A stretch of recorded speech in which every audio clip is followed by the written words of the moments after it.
So, Stephanie, what first brought you to SCWIST?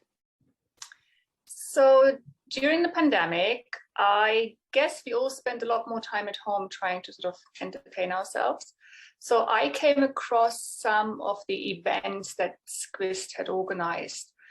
And I don't really remember how I came across them, probably on LinkedIn via a person I'm connected with.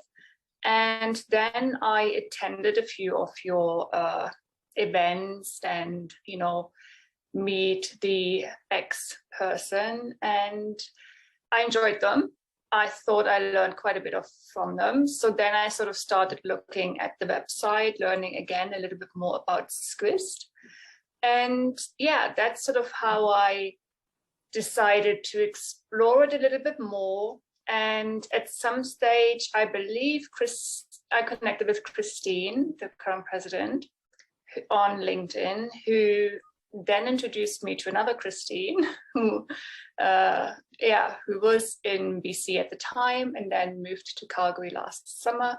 And the two of us, so Christine and myself, have then been sort of chatting a lot more and figuring out how we can basically create a little bit of a Alberta interest group within SCWIST. So yeah, so that's kind of how I came about learning more about the organization. It sounds like an unintended consequence.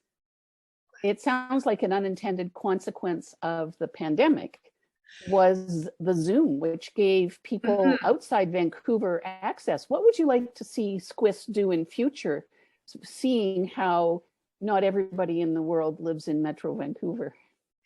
Yeah, so to be honest, when I first, because I think the events that I attended may have been out of the Ontario chapter to start with. So I didn't actually, I thought it was a kind of Canada-wide organization. And then when I learned a little bit more about it, I thought, okay, it did become a Canada-wide organization, but it is still quite heavily centered around the BC and the Vancouver areas.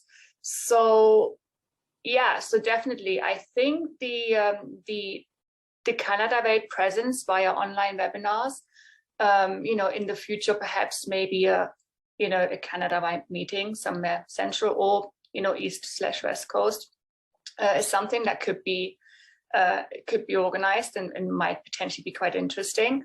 I think there may always be some limitations to online meetings or online networking events, or yeah, so that would be sort of like a little Canada-wide summit of SCWIST or something like that. I think that would be kind of neat.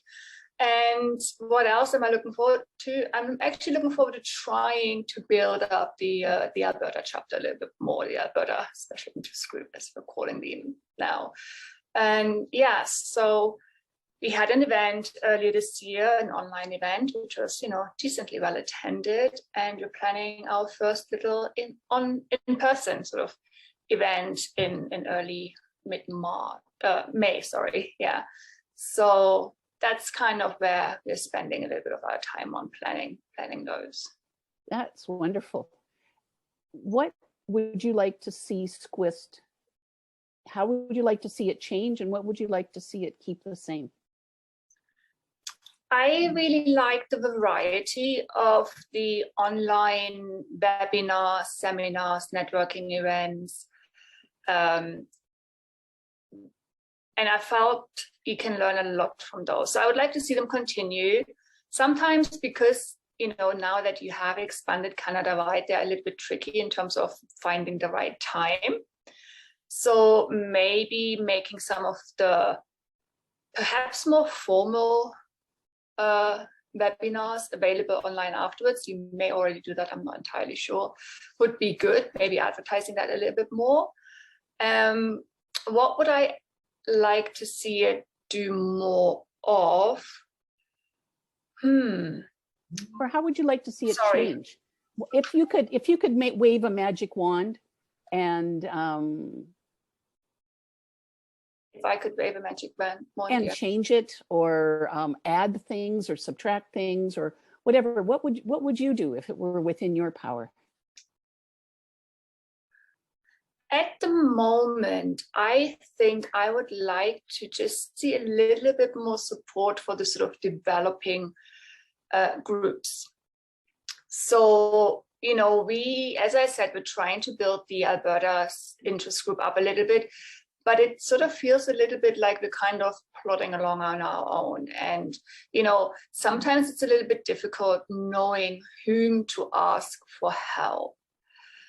And I think if there was maybe a little bit more of a formalized process of how to create those, how to work with the existing, more formalized bodies. So I guess the Vancouver or the BC groups are probably a lot more established. They probably have a lot more going on. So how making it a little bit easier for us newbies to kind of learn from more seasoned folks would really be helpful. Similarly, you know, the Ontario people have put on an awful lot of webinars, brown lunch bags, brown bags, whatever you call them.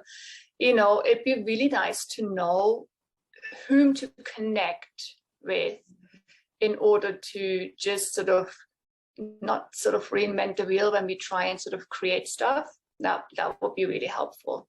That sounds like a great way. Connecting people internally a little bit more. So you're talking about mentoring in some ways, which is what one of the goals of SCWIST. So we need to mentor the new branches more. Definitely, yeah, no, that would be really helpful. But yeah, that's essentially it. Yeah. And Stephanie, it sounds like you've gotten a lot from SCWIST. It's given you a sense of accomplishments, a sense of hope. What's your key take-home message from your involvement in SCWIST? Well, I learned a lot from SCWIST. I kind of learned in terms of growth for my professional career. I also made some friends, so I expanded my social network as well. But I also, and although we've made strides in advancing women in science and technology, I still feel that there's a lot more that we can do. And I hope that SCWIST can help, sort of facilitating women in the areas of science and technology even further. So there's hope. There is hope. But there's work to be done still too. That's true. Thank you, Stephanie. You're very welcome. Thank you.